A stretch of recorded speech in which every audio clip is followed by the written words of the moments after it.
Coming up today on This Is True Really News.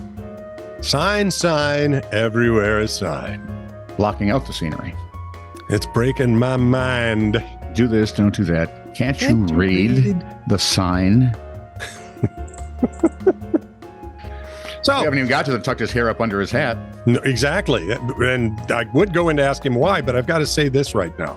Please like, subscribe, and follow This Is True Really News. And if you have a comment on anything we do, just leave it right where you found us. Or if you have something longer or something nasty to say and make it sting, you can send us that or a story you'd like us to cover. A story you'd like us to cover to TITR@netradio.network. This is True Really News with Scott Combs and Tony Vercanis. All the news you're about to hear is true. Really? As far as you know. So in Coffee City, Texas, you might want to back off the accelerator. If you've never been to Coffee City, Texas, boys and girls. Never been. It's about 3 hours north of Houston. I've been to Houston and I've been to Dallas a couple of times. And I've been to Houston, Dallas, Denton, Fort Worth. What's the place with the Alamo in it? That would be San Antonio. Been there. I stayed right next to the Alamo. Yeah, just a century late. That thing is so small. I got that. Good for you. Poophead. I know. When you get there, you think, this is it?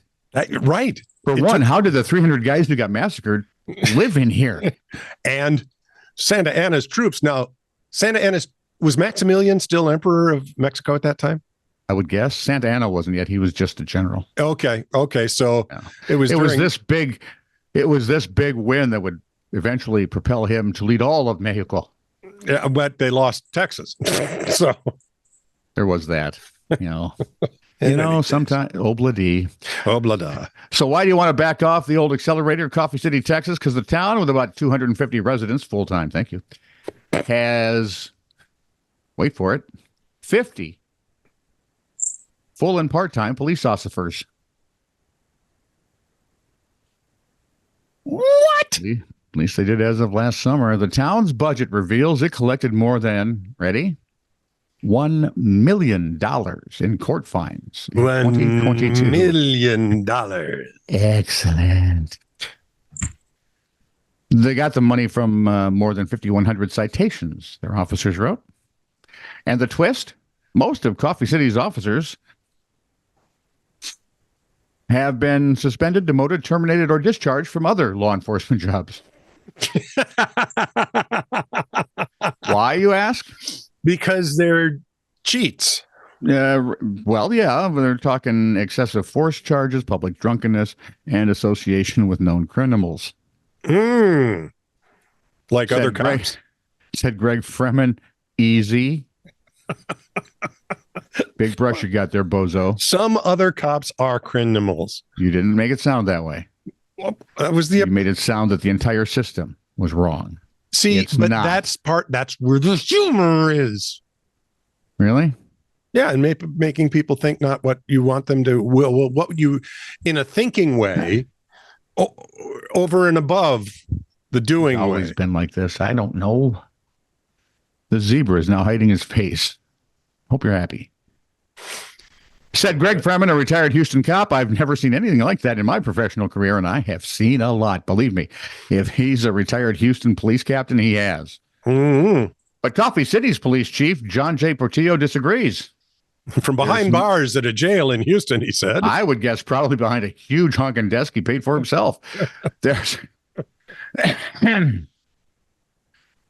the chief, there's more to just what's on paper.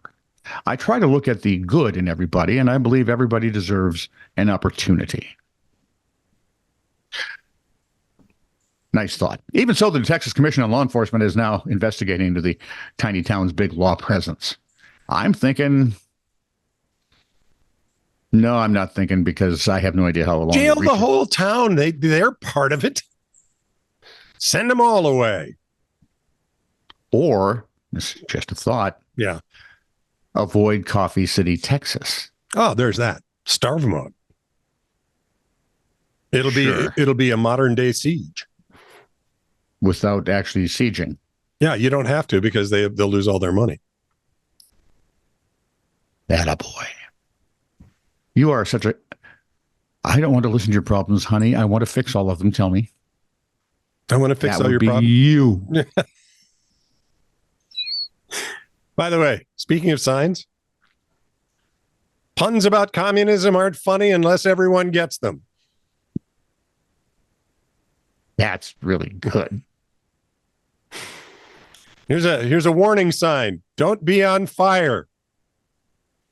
No, I read it wrong. Do not be on fire instead of don't.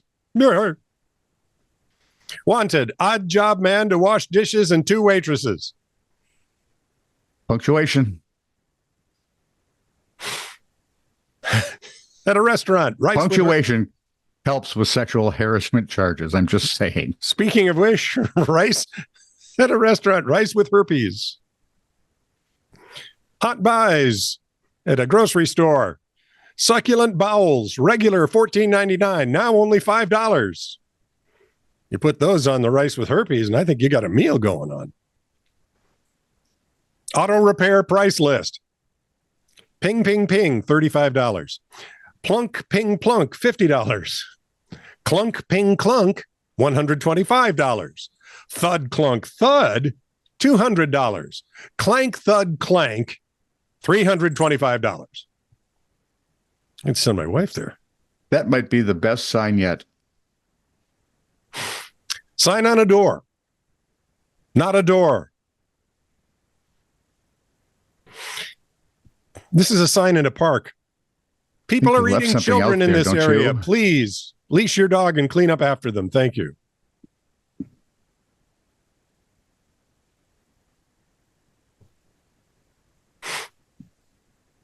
That's not funny. Yeah, just, the dogs are always looking for the scraps. Oh,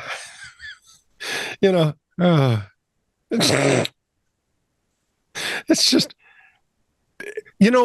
somebody has to hire neurospicy people at every company that does anything like make signs, because they're the ones that are going to go, don't say that. Don't say that. Well, actually, all you have to do is have someone awake. Yeah. Oh. I mean, Scott could do that job. No, you couldn't. You would let those signs go right through. Well, I'd probably say that's almost good. Maybe you could do it better if you take out like that comma or that period there. There you go. See? Punctuation saves lives and time. 62-year-old Barb Haverly, Mount Dora, Florida, had a running routine. Hang on, let me try it again. 62-year-old Barbara Haverly of Mount Dora, Florida, was running a routine errand. That's entirely different. Last summer, when things suddenly got way out of hand. It must have, because they're in Florida, and this story showed up in the Washington Post. So well, if it got strange, then it's no longer routine, is it? One wouldn't think. Well, unless... Haverly had stopped at the city library. Okay. That's the British version of library. Yes, it is. To return a book, which is the English version of book. But the line was rather long, so she dropped it into a drop box, as she'd done many times before, haven't we all? I mean, that used to be my favorite place in our city library, man, when I was a kid. Oh. So, off to the drop box she goes. But as she pulled out her hand, she felt a rather sharp pain in her left middle finger. When she retrieved hand from said box, the top of said finger, starting just below the fingernail, was gone, torn off. Now, library staff called 911. One employee got herself into that book box and retrieved the tip of the finger. Doctors performed surgery, but unfortunately were unable to reattach. And now, did the alligator from Lake Erie get there? Maybe he was in Mount Dora, Florida, and then moved north. Oh, that's a thought. Yeah. Okay. Haverly, she says, is still dealing with the aftermath of the incident. I'm suspecting there's a lawsuit. Yeah.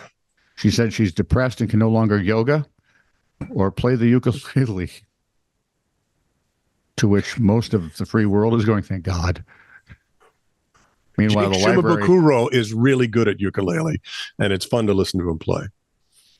Sure.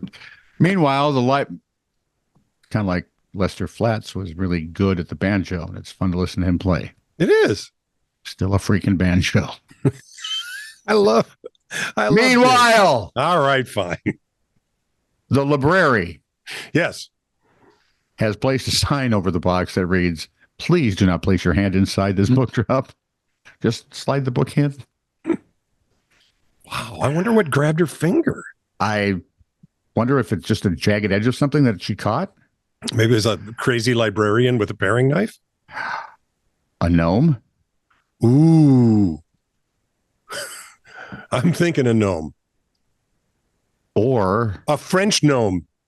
maybe it's a Keebler elf who was booted from the tree. For taking too many cookie breaks.